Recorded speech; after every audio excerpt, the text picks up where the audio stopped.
Alright, so after the transfer is done, you can pull out your transfer sandwich, open it up, and it should still be here in the filter paper. And then I will transfer it using the forceps into a small container.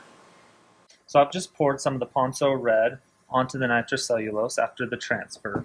I'll let that sit for about 3 to 5 minutes, staining the protein, after which I'll rinse it off and see if I can see any proteins. This is a good indicator to see whether or not the previous steps have worked in the process. Be sure to pour the Ponzo stain back into the original container so it can be used again.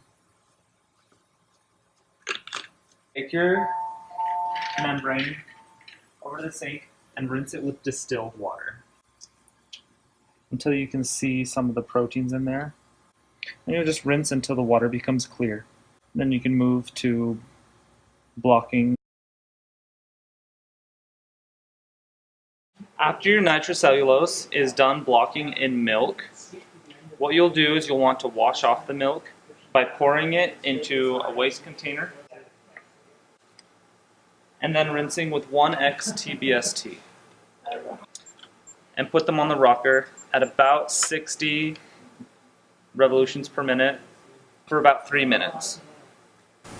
And during my washes, I use that time to prepare my primary antibody. What I'm going to be using today is NBP. This is the antibody that I'll be using. I put it into milk in order to blot it onto the nitrocellulose sheet. I use 10% milk in TBST. Different antibodies work better at different strengths. MBP works at a good ratio of 1 to 10,000, so I'll be diluting it using one microliter of the antibody in 10 milliliters of milk to give me a 1 to 10,000 ratio.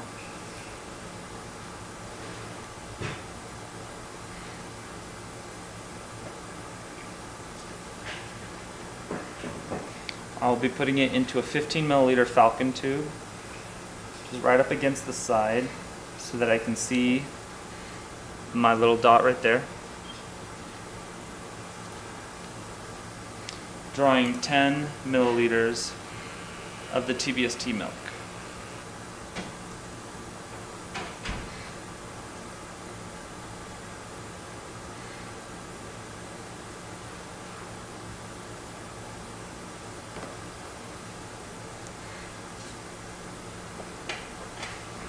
Then you can either invert it to mix the antibody, or you can put it on a vortex for a second.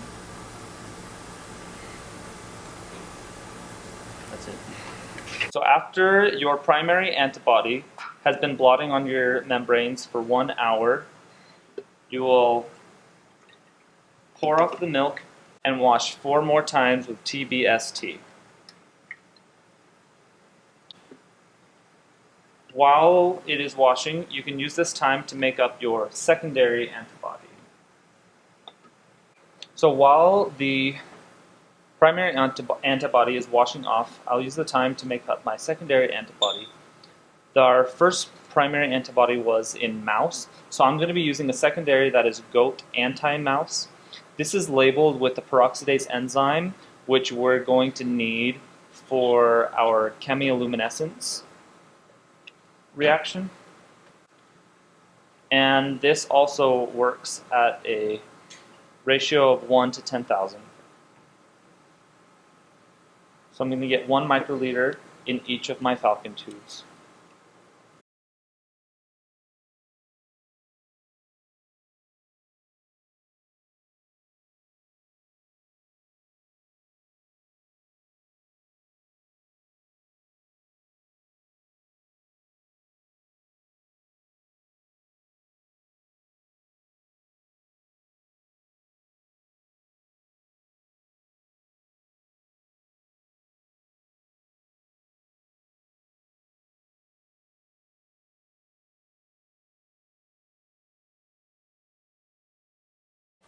So for the enhanced chemiluminescence reaction, you'll need both of these substrates, the Clarity Western ECL substrates. You need the luminol enhancer and the peroxide solution. You'll get 500 microliters of each of them and put it inside of a tube. I'm doing 2 of them.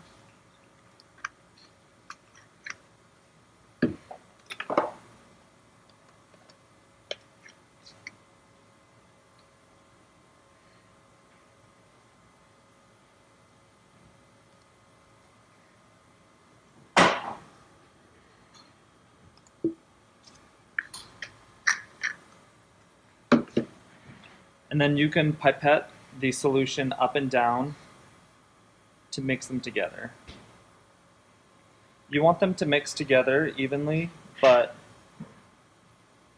they won't really start to perform the reaction quickly until it comes in contact with the enzyme that's on the blots right now.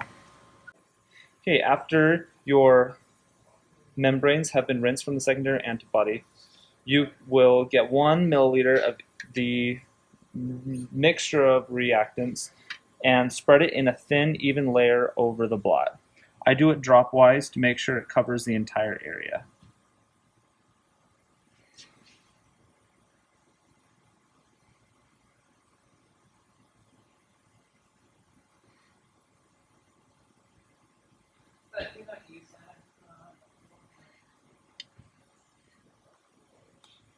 Okay, that's it. Okay, so to turn on the machine, you need to flip the red switch right there and turn this wash valve to close.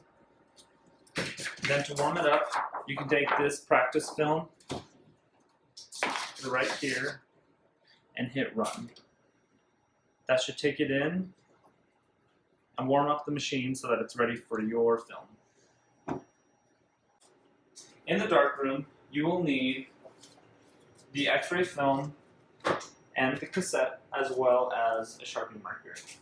Everything in the darkroom will be done in the dark, so this film is ruined. I'll use it for demonstration purposes, but absolutely whatever you do, do not open this box of film with the lights on. Even if it's just partly open, it could ruin several films all at the same time. So you'll want to put your blot in this cassette. Make sure that all of the solution is drained off first.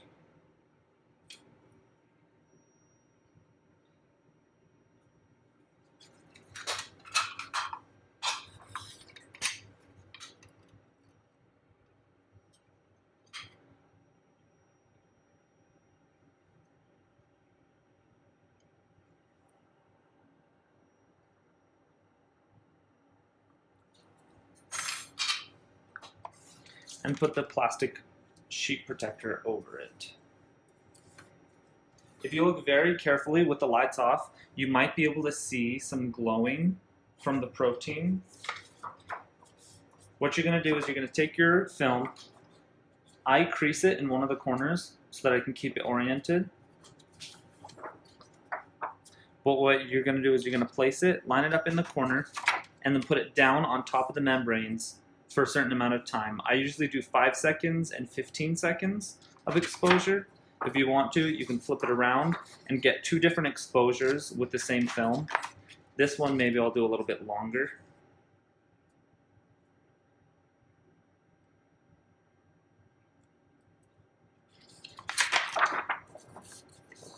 And that lets the glowing proteins leave a mark on the extra film. Then you're going to take this to the machine and you're going to develop it. It should already be running, so it'll go automatically. When it's done, it'll come out this end. So when you're done and you get your films out of the machine, the instructions are here, but turn the wash valve to open and flip the red switch to off. Then I take my films over to where my membranes still are, and I will trace an outline or at least the corners of my blot, and mark where these known protein weights are.